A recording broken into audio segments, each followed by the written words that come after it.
salaamati dhammaan bahda dhalinyarada koonfur galbeed khaasatan dhalinyarada ha abaabuli xafladda quruxda badan ee dhalinyarada reer xamar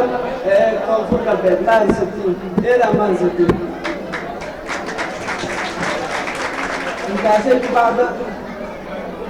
xafladdu walbana ma sheego salaadiya ruuga may baa eraysiga qodob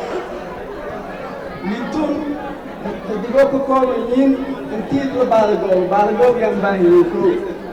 qodobkaas intii la xoojiyey lama may baa isii lahaa 5 milyan awoodiyo unkasaanaya inan kaasi intii la xoojiyey qodobka lamaadu qodobka saddexaad may baa isii lahaa walbaranooy هو المبرنا أودان المكسان والله برضو وبالله التوفيق إنتاسام وبالله التوفيق